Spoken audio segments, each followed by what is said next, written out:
All right, so one of the common themes you hear on the internet all the time is about women and their unrealistic expectations, okay? And I'm not gonna sit here and act like there aren't women out there who legit have unrealistic expectations.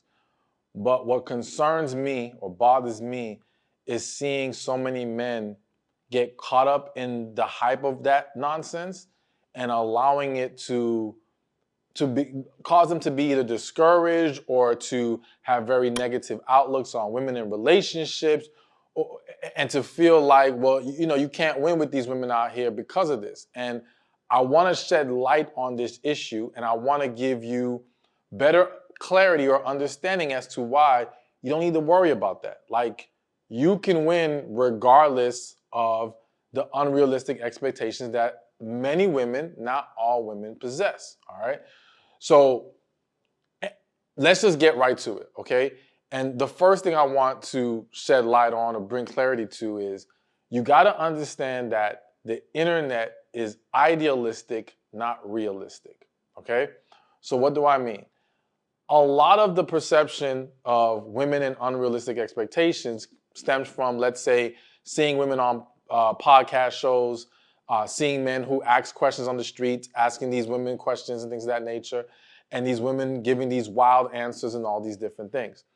And you got to recognize that, one, it's the internet. And a lot of what you see on the internet is fake, all right? It is staged for the purpose of getting views and clicks and things of that nature.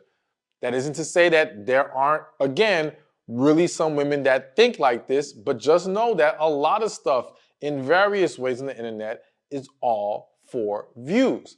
However, if someone is putting a microphone to someone, right, and they're asking them what kind of guy you want, naturally, for a lot of people, they're going to answer that in a very idealistic way. Yes, this is what ideally I would want. No one's going to get on camera and say, you know what, I would love to have a broke man who's this, who that, who lacks this, who lacks that. Like, that's not what's going to happen. However, in real life, like as many women as you may hear on the internet saying they want a man making six figures or more, the majority of relationships in real life consist of women with men who don't make six figures. Consist of women with men who aren't 6 feet and taller, okay? Like, yes, they may ideally want this, but realistically, that's not how life plays out. There was even a clip one time I saw. Was it a clip or either way? There was a woman I saw, I do believe it was a quick clip on the internet, where she acknowledged that when she's on a dating app or when she's been on a dating app, if a guy's not over 6 foot, she's swiping left, right? However, the guy she actually fell in love with is 5'9". Okay? Like, again, even when it comes to online dating, people are doing so with a very idealistic mindset, but the reality of how life plays out or how things flow when we meet people in person can be very different. And so you have to not get caught up in the mirage, the phoniness of the internet and what it presents, all right? Because it's not giving you the full context. It's not showing you how it really goes down, because there's so many other variables for people to consider when they're actually dating and life is actually happening for them. So that brings me to my next point, and what you have to understand when it comes to this whole unrealistic expectations of women is that likability creates flexibility. So here's what I'm saying. There was this quote, it was Rebecca Lynn Pope. Some of y'all may be familiar with her or not. But many, many years ago, she had said, rules are for people you don't like, right? And I've always agreed with that, because to me, we can have all these rules and standards and all these things. And mind you, there was actually another clip of, I forgot their names right now, but there are two ladies on sportscasters, and they made the comment of, like, if the guy is funny, has money, or he looks good enough, you know, all those rules you have, throw them out. In so many words, that's what they said. And so the reality is that when we really like someone, we become more flexible with the things that we say we want or ideally that we're looking for out of an individual. All right. You know, and this isn't just a woman thing, this is a man thing too. A man can say, okay, I want a woman whose body's like this and looks like this, but then meets a girl who he's just really feeling and maybe even falling in love with. And maybe her body isn't exactly the way that he would ideally have loved for it to be, but he's still happy with her. He's willing to make concessions for her that he wouldn't make for someone else. And it's the same thing that happens with women. So despite whatever expectations they may have, if a woman meets you and there's a connection there, you don't have to worry about all this, oh, well, now I'm not going to be able to live up to whatever these things that women want, and she's going to want to go find something better. It's like, I don't think some men understand the power of connection. So I will say there's likability, but then connection is a whole nother level. And when there's a deep and genuine connection, it's not as simple as, oh, okay, this guy has these other boxes checked off and she's just going to go be with him instead. Nah, there's a lot more if she doesn't choose to be with the man she has a connection with, there's other things going on, but it's not as simple as hypergamy or just wanting to get the better guy. Because connection is something that's so hard to find. It's such a rare experience. And again, it can lead people to dating someone sometimes that if they had to write down what they wanted, sometimes that person doesn't even fit it at all. But they feel something so strong and their attraction is there and their love is there. And so that supersedes everything else. So the bottom line point I'm trying to make here is that likability brings flexibility. So as long as that is in place, you don't have to worry about those unrealistic expectations. All right, so let's keep this thing going. So another point I want to make in regards to the unrealistic expectations of women is that you just need to focus on being your best you, all right? So we mentioned how likability brings flexibility.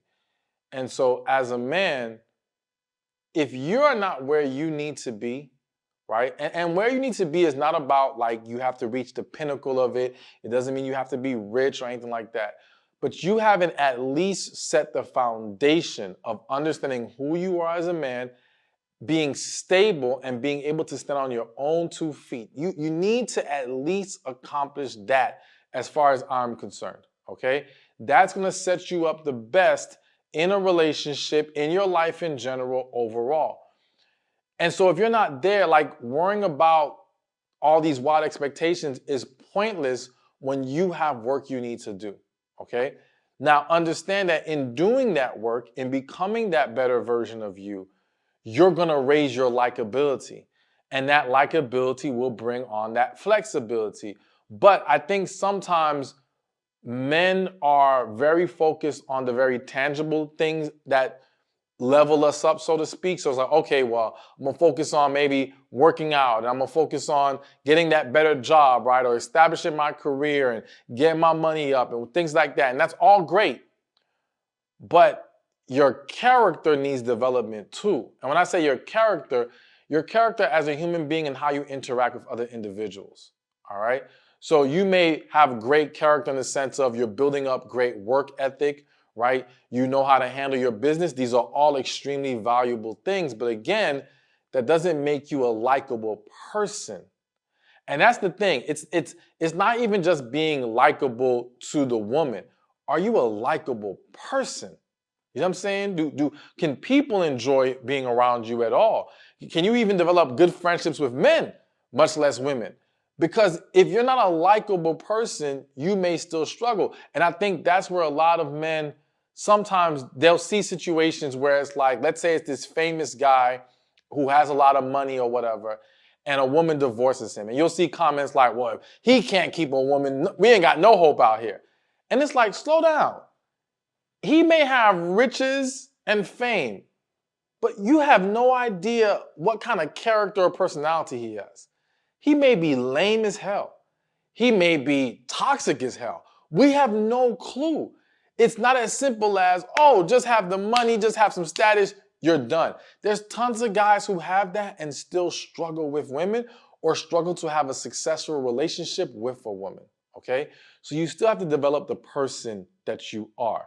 And so I think this is why I know there are people out there who feel like having friendships of the opposite sex are pointless, you shouldn't do it. I think it's good for the development. I think it can be healthy for you, all right? If you can have we're talking about genuine platonic relationships. If you can establish some of those things, and I'm not saying the friend that you gotta talk to them every single day, and I'll do a whole different video on that, but I'm just saying you should be able to have friendships where you sometimes every now and then have a conversation with these people, meet up, hang out, whatever the case may be. I think that's good for you and your development and learning how to improve your likability, as well as it gives you an individual, especially we're talking about a woman, a female friend, who you can get some insight on if there's areas or things that you can improve to increase your likability or increase your attraction. Because that's another thing that I find, I'm not going to use the word amazing. I'll just say this. I see a lot of men getting critiqued by other men on how they should look. That isn't to say those men aren't giving great information, aren't giving accurate critiques. However, I do feel like, listen, you'd be better off getting the critique of a woman, because that's who you're trying to attract, women. And she has as long as this is coming from a genuine place with her, like, for me, it has been very successful getting the opinion of a woman, whether it be the cologne I wear, whether it be what looks good on me, things of that nature. And when I've listened to it, it has worked every single time. So I think it's good to have that. So it helps you overall, and I think it strengthens you when it comes to being able to grab the attention of women, but also just becoming a better version of you. All right, so let's get to another issue or concern with this whole unrealistic expectations of women, and that is, do not make the mistake of projecting these things onto every individual woman. All right. So what I'm seeing happen in many situations is men will go on these dates, they're talking to this woman, and they're taking this information they're seeing on the internet, right? And they're just assuming this woman is like that. They're projecting that onto her. And sometimes projecting it in a very defensive way or a very negative and even attacking way, right?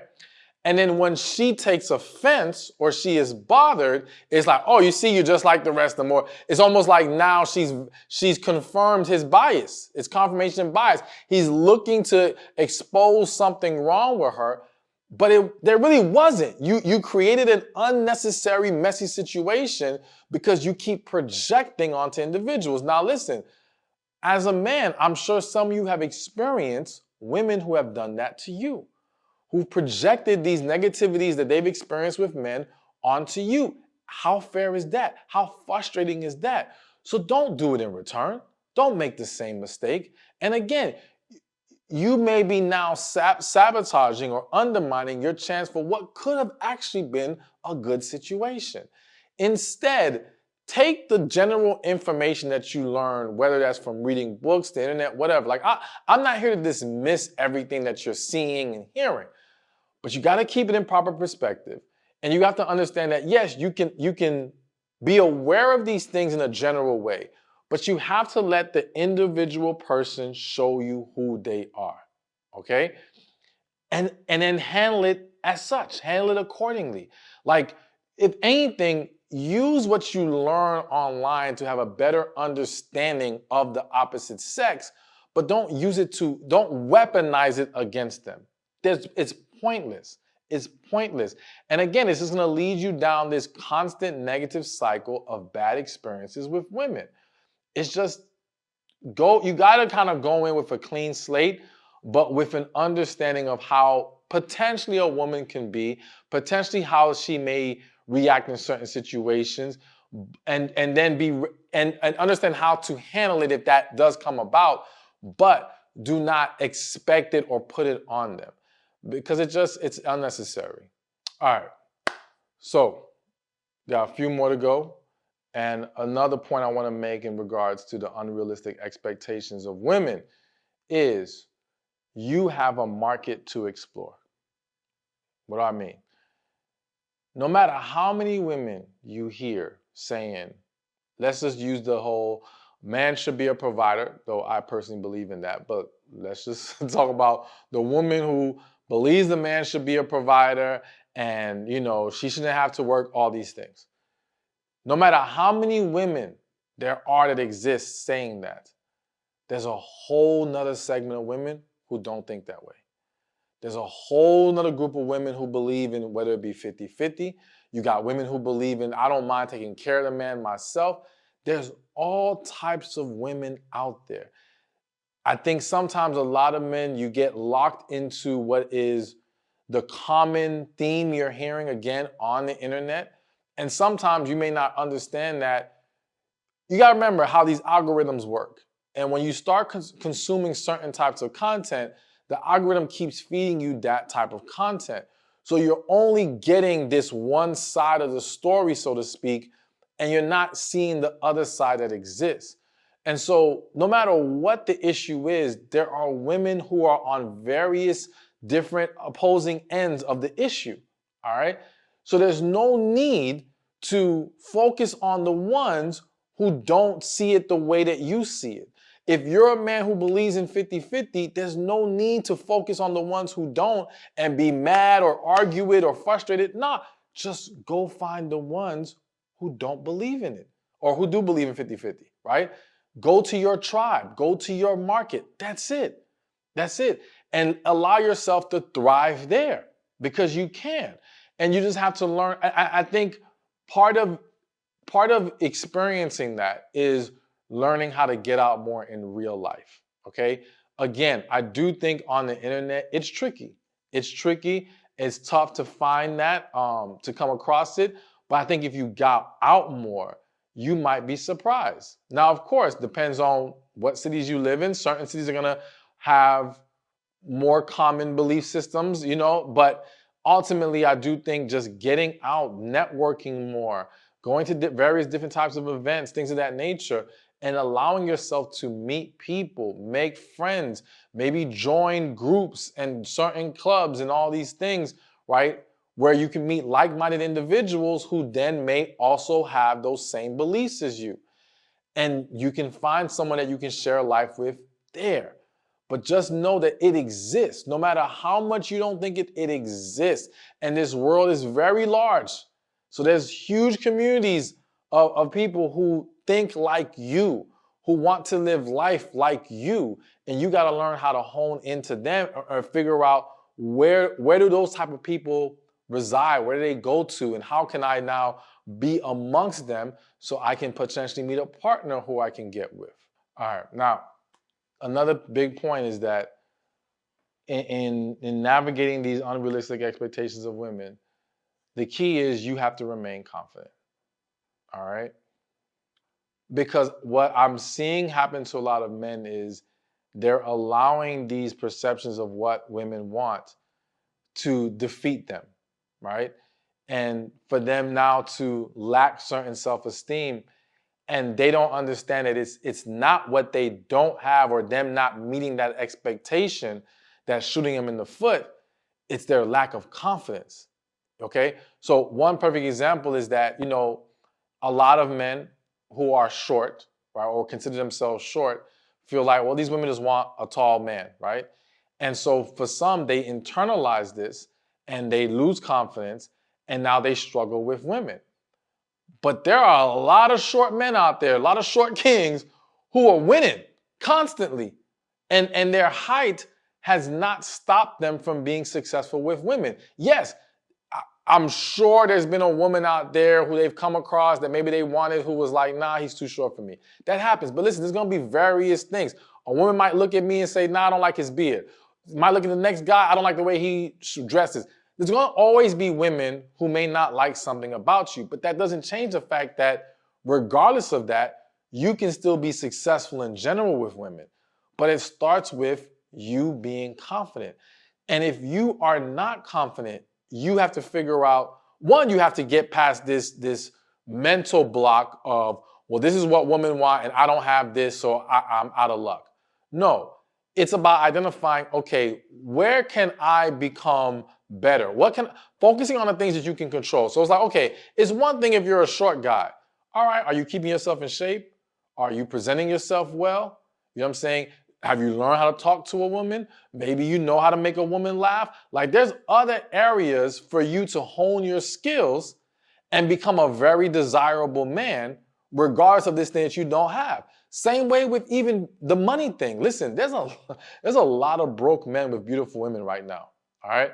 Now, I'm not saying that if you're a man who's broke right now that you should be focused on that.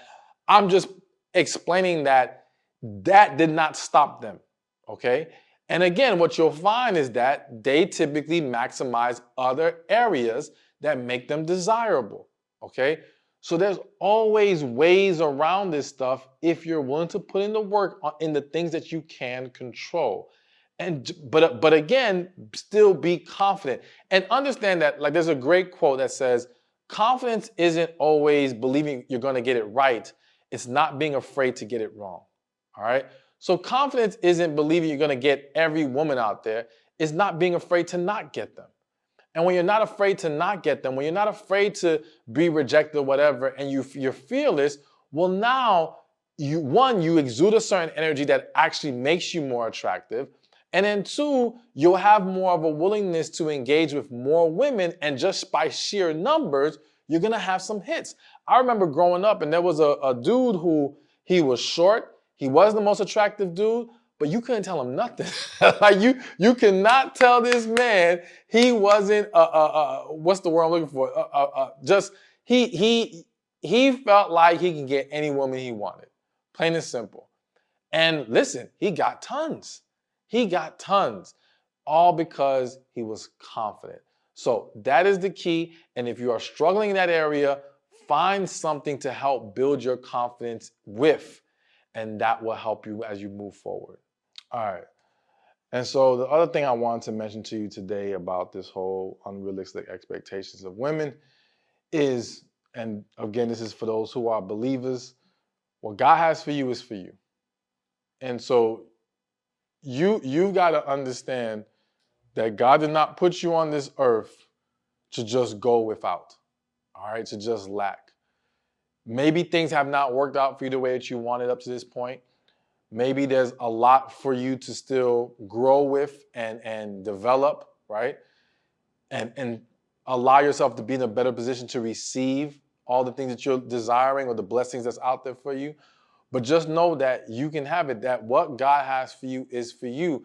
It just goes back to, as we talked about, having that confidence, applying yourself, focusing on becoming the best you, right? But I really want to focus right now on not allowing negativity to consume you. A lot of men are allowing bitterness, negativity, hurt to get the best of them, right? And whether they realize it or not, it's coming out in the way they interact with women. Hell, I can see it sometimes in the way that some of these guys are online, how they interact in the comments. And you may think, well, nah, you can't see that from someone's comment. Sometimes you can, depending on how they're carrying on and some of the things that they're saying. At least for me, I can tell, like, yo, this dude is hurt. But to him, it's like, no, I'm not hurt. I'm just speaking facts. Yeah, okay, you can still speak facts, but speak from a hurt place. You know what I'm saying? You can still speak facts and speak from bitterness. And though you may think, well, as long as there's facts, it's all good. Nah, because that's a problem. And what you don't realize is when you start to engage with other women, it's that underlying negativity and bitterness that's derailing your situation. Now, understand this. If you're dealing with women that you don't really like that you're just trying to casually date, then it may not be as big of a deal. But I'm going to tell you when it's the biggest deal, when you're dealing with a woman that you actually like. Because that woman's going to be a lot more sensitive to what's going on with you. She's going to be a lot more sensitive to how you talk to her and treat her. Now, some of y'all may believe or have this perception of, well, listen, I see men who treat women badly, who are negative, and they still get this woman. That doesn't mean she genuinely is into this man. There's a lot of different reasons why women hold on to relationships like that, why women struggle to leave men like that. But that isn't because it's genuine love that you may think a lot of times, or even that they may think is going on. But the point is, and regardless, those relationships end up being very toxic, miserable, and at some point they're gonna blow up in everyone's face. I'm trying to set you up for something successful, something healthy, something that, you know, you're not gonna spend 10 years and then everything just falls apart because you laid down the proper foundation. And part of that starts with you getting all this negative energy out of your system, all right? So you gotta be real with yourself. If you're that dude, if you've been holding on to some hurt, or if you've never healed from some of the hurt and disappointment you've been through, listen, I need you to try to, not just try, I need you to heal from that stuff.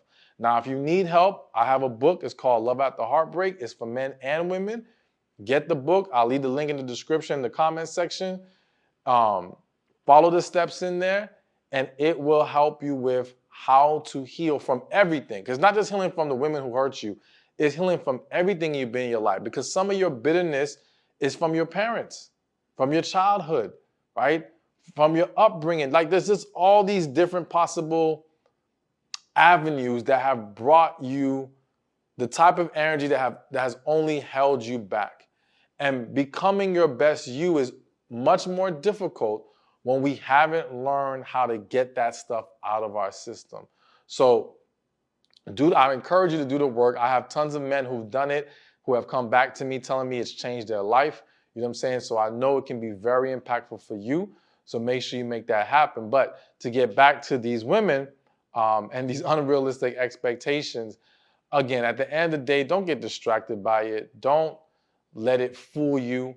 All right. Like I said, a lot of this stuff is just idealistic, not realistic. At the end of the day, you can win. You're going to get what's best for you. Just focus on the path that you need to walk. So my bad, I got one more thing I want to add. All right. And just on this whole topic, understand that what some may consider unrealistic expectation may be for you completely understandable and realistic. All right. And so that's why I didn't really want to get into laying out what those typical expectations are all the time, or not all of them at least, but just understand that at the end of the day, it's whatever works for you. Because I really want to make sure you as a man don't get caught up in the whole, like, I see so many men getting thrown off by what they're seeing from women online, but on top of that, getting thrown off by how men are talking online. So what I mean by that is, like, you as a man may be someone who believes in providing, maybe someone who believes in doing nice things for your woman, all this stuff. But now you're holding those things back because you don't heard people on the internet say that's simping. You know what I'm saying? And so now you're afraid to look a certain kind of way, or you aren't embracing certain things because of how other men are labeling or viewing it, right? And I don't want that to happen to you either. At the end of the day, you got to be true to who you are. So if these expectations or behaviors are up your alley, yo, that's perfectly fine. You know what I'm saying? And if they're not, okay, then that's fine too. Just figure out what truly is best for you and do not deviate from that. Hey, thank you for watching this video. Be sure to check this one out right here, and I'll see you there. You got to be mindful of how you do your due diligence in learning about how she thinks, how she moves, and does she really share the same values as you, all right? And you can't allow yourself